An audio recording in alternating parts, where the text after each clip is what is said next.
What's up, Ragin Nation? This is Alex Yu, and this video that you're watching right now is what I'd like to call my Fan Expo Vancouver 2012 post vlog. Last weekend I attended Fan Expo Vancouver. It is an event that took place over the course of 2 days, April 21st and 22nd, and we've never had a huge Comic Con before. The biggest fan con we've ever had is actually Anime Evolution, but they've never really been as big as what we had at Fan Expo Vancouver. I've always wanted to go to San Diego Comic Con, but I just couldn't afford it just because you got airfare, you got hotels, you got the merchandising and shopping, so it really adds up. The next best thing is to have this right in our city of Vancouver, and that is Fan Expo, so I got really excited about that. When they announced that Burt Ward and Adam West was going to be there, I got super excited, so I was just counting the days for when this was going to take place, and I gotta say it was an awesome event, so I just like to share with you my experience. I attended it for 1 day, and I didn't buy my tickets online, and I think I should have, but before I get into that, I just want to talk about the things that took place before I attended Fan Expo, and that was deciding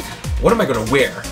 And I know that's a really strange question for a guy. Well, people show up in costume when you go to events like this. It's an opportunity for you to really nerd out. But I didn't have a costume, so the next best thing to wear would be like a t-shirt with some fandom on it. For example, I got Transformers t-shirts, I got Star Wars t-shirts, things like that. So I decided that maybe I should wear this. This is kind of cool. This is my Rogue Squadron t-shirt from Adidas.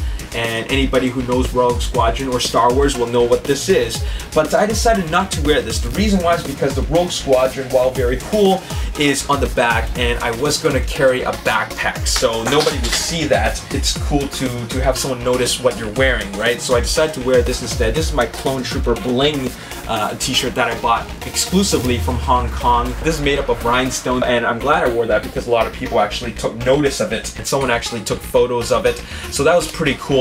So I wore that, and the next thing I did is I brought a backpack. So you got to prepare for this stuff because you don't know how long you're going to be there for. So I brought a bottle of water, got my iPod, I brought my Sony Bloggy for vlogging, I brought my DSLR for taking photos, brought extra batteries, SD memory card, also brought my camcorder right here. My camcorder, I brought that just in case, and I printed out the itinerary and the floor plan, and then I finally picked out some DVD covers rather. I took out the sheet from the DVD just because that way I don't have to take the whole DVD. So I just took out the slips and just threw that into my backpack just in case I might want to get them autographed. But I wasn't sure if I was going to just because I didn't know how much it costed. Before I went to the Fan Expo, I SkyTrained it there. Parking in downtown is really expensive, so the best way to get there is by public transportation. And the first thing I noticed was that data from Star Trek The Next Generation and Mystique from X-Men were there. It was cool to share the train with the crew of Star Trek Enterprise. And then when I got there, the lineup was so huge. The lineup was just crazy long, and I was just kicking myself thinking that I should have bought the tickets online. Why didn't I buy the tickets online? Because someone was saying that they were at capacity and they were turning people away, and it was only 11:30 a.m. and there were rumors that they're not letting anyone in because the line was not moving at all. But thankfully, I had bumped into someone that I knew who worked security detail at the building, and we bypassed the lineup, and that was just really awesome. It was mere coincidence that it happened, so thanks to my friend. Before I got into the main hall, it was just queue after queue after queue. The main lineup from the outside, then the lineup to get through to the main lobby area, then another lineup to pick up your tickets, and then another lineup just to get inside the main hall. So it was just queue after queue after queue. It was pretty ridiculous. As soon as I go in, the first thing you notice is this big kind of mini building made up of t-shirts, and that was the booth from stylingonline.com, and they were selling tons and tons of t-shirts. I just walked the floor, just going around everywhere. No particular kind of a pattern in which I was walking, just taking the whole thing in as much as I could. And then I bumped into so many friends there. Yeah, I bumped into a lot of friends. I also bumped into the crew from Ages 3 and Up, ages3andup.com, which I make video blogs for once in a while. They were there. I bumped into one of my fans from the Ragin Nation, so it was cool to take a picture with him. And I'd like to give him a shout out. What's up to Matt? Thanks for coming up to me and saying hi. That was really cool. It was good to meet you. And also I bumped into a fellow YouTuber, Stephen Fung from futurelooks.com. Check out their channel. Like I said, I bumped into a lot of friends, and it was cool to know that things things like this bring people together. At the end of the day, everybody's a geek. This is what's trending now. Everybody loves these sort of things, from superheroes to Star Wars to Harry Potter, anime, things like that. The first thing I noticed was that when I looked at the floor plan, I saw it said Batmobile, and originally I thought it was going to be the Dark Knight tumbler, just because in a previous vlog I filmed myself with the tumbler, but it wasn't the tumbler, it was actually the original 1960s Batmobile, the one which Adam West and Burt Ward drove in the original series. So that was kind of cool, but as I was walking the hall, all I really noticed was that everything was crammed into this big hall. It is a really big hall, but they jammed everything into it. The only thing separate from it was the panel hall. Like, it's kind of like they made it into an auditorium for the celebrity panels, but in the main hall they basically had everything there. You did all your shopping there, you met your celebrities there. When I say it's everything, I mean it's everything, because that's what a fan expo and a Comic-Con really is. It's gaming, it's action figures, it's anime, it's Star Wars, Harry Potter, sci-fi, fantasy, superheroes, comic books, all that cool stuff. But one thing that I noticed that wasn't there was Transformers. There's no Transformers at all. A lot of anime, a lot of superheroes, a lot of comic books, but no Transformers. No, not even Gundam. Not that I'm into Gundam, but there was no Transformers stuff at all, except for some t-shirts. I have enough Transformers t-shirts, so I didn't really need anything, but I did see Transformers jerseys. Although I really did want to get them, they were $115 each, and that was a bit pricey for me. Other than comic books and toys, there was original artwork from artists, independent artists, local artists also, and posters, and all types of memorabilia, even things that people like handmade themselves. Speaking of posters, I saw a poster that I really wanted. It's a Kill Bill poster. They're calling it the art house style Mondo posters, but I wasn't about to fork out $600 for it. That is way overpriced. The guy mentioned that there was only limited to 25 units in total worldwide, but there was no way I was paying $600 for it, even though it is really nice. The people from Toy Traders were there. They had a huge booth, and they had the biggest selection of cool collectibles there, so it was nice to see them. But there was also a huge selection of t-shirts. T-shirts went for a standard price, $25 for one t-shirt or $45 for two t-shirts, and that was the standard going price for every single booth. As for the celebrities and autographs, it was kind of unfortunate for me, just because I didn't know that it would cost so much. They were $30 to $40 for autographs alone, and if you're getting an autograph, you can snap as many shots as you want from your own camera, but you can get professional photos for also $30 to $40, and those were completely separate. However, the only celebrity that I really wanted was Burt Ward and Adam West, and together as a combo to get an autograph from them or photo is $100. So $100 for the autographs from both of them, plus $100 for a professional photo with both of them. So that's just a bit too much for me. And for autographs, they only accept cash, so you gotta be prepared for that. It was also cool to see all the cosplayers. That was, I guess, the main highlight for me, just because they had amazing looking costumes. I guess it was also great for them, for people to want to take photos with them. They put all that work into it, so don't be afraid or don't be shy to ask these cosplayers to take a photo with them. That's what they're there for. They take pride in the costumes that they put together, so you should really ask to take photos with them and don't be shy about it. And as for the celebrities, even though I couldn't afford to get a photo or an autograph with them, it's okay to actually just go up to them and talk to them. It's totally cool, even though you're not going to spend a dime on them, just because if there's nobody in the line waiting to get an autograph photo with them, you can just go up to them and talk to them like regular people. For me, I was kind of starstruck and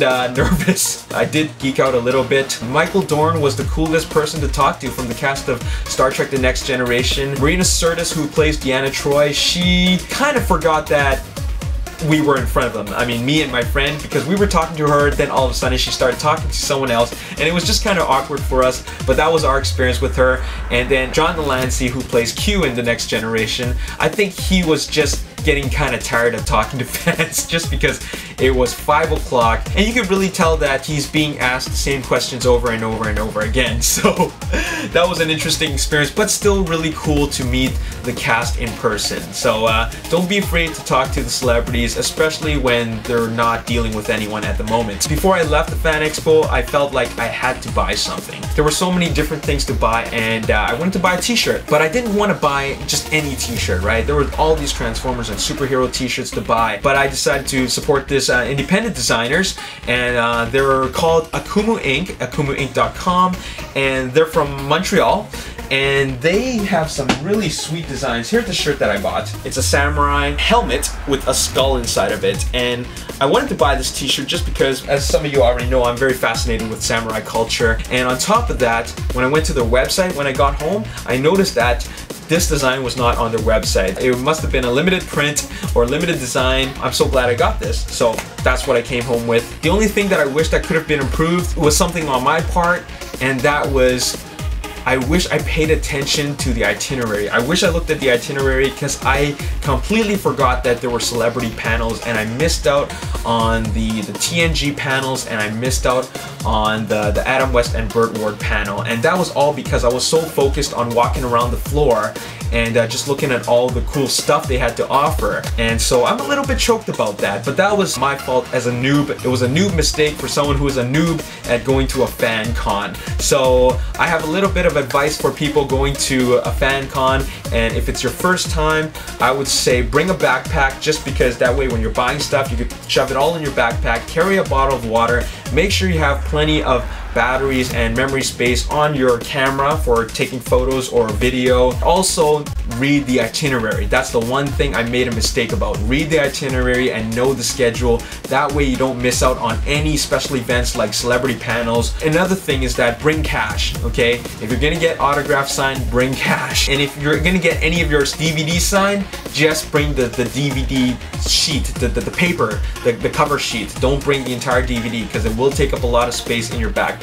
Also, like I said before, don't be shy about taking photo ops with cosplayers, and don't be shy about talking to the celebrities. And so I was thinking to myself, would I want to go back for a second day? I told myself that there's really no need for me to go back for a second day, but then I would have if I had known or remembered about all the celebrity panels. That would have been a mind changer for me. That's unfortunate, but like I said, it was a noobish mistake for me. But at the end of the day, I still had an amazing time. I had a great time, and I'm kind of sad that it's over, because this is something that Vancouver has been waiting for a very long time. A lot of people have always wanted to go to San Diego Comic-Con, but they can't just because it is very expensive. I will eventually go one day, but Fan Expo Vancouver is the next best thing. I heard that both days they had sold out, and they had to turn away the people who had waited hours and hours in line just because they're at capacity. So my advice for people like that is to either go early or buy your tickets online. Anyways, that's all I have to say for this video. I'm actually thinking about checking out Fan Expo Canada, which is going to take place in August in Toronto, so I'm gonna have to fly out there. And also, I really can't wait for next year for Fan Expo Vancouver. I know for a fact that it's gonna be bigger because they already know that they were sold out, so they definitely need a bigger venue, or they need to rent out more halls, like a second hall for the event, just because they need to be able to accommodate all those people. And they can expand on a lot of things. For example, they can make one room just for shopping and just the dealer room alone, so that in itself could make up an entire hall. And next year, it's quite possible that I might go in costume, just because I see how much fun it is just to go in costume. So that is something that I'm considering. Anyways, that's all I have to say for this video. I do have a couple of vlogs that I'm posting for the event. I carried my vloggy around with me, and I was filming a lot, so you're gonna want to check that out on my personal vlogging channel. That's Darth Samurai on YouTube, youtube.com/Darth Samurai. All my vlogs for Fan Expo will be there, so you're gonna want to check that out. So because I just shared with you what my very first con experience was like, why don't you guys tell me what your first con experience was like? Tell me about the highlights. Tell me about some things that you thought could have been improved. Tell me what you liked most about the con that you went to if it wasn't Fan Expo Vancouver. I'm curious, just because I'm a noob at this sort of thing. It was my very first experience, and maybe there's some things that you can tell me about from your experience that I didn't cover. Anyways, that's all I have to say for this video. Fan Expo Vancouver 2012 was an amazing event, and for a first-time attendee of a fan con, it was a positive experience, and I really can't wait till Fan Expo Vancouver 2013 comes back for another round. I'm ready for it, and I'm excited. Anyways, as always, if you enjoyed this video, hit that like button, subscribe to my YouTube channel, like me on Facebook, The Ragin Nation, and also follow me on Twitter at Ragin Nation. My name is Alex Yu, and thanks for watching. I'll see you next time. Peace. Hey Sulu, do you know what we're lining up? Is this the front end? Oh man, this is crazy. I don't have tickets yet.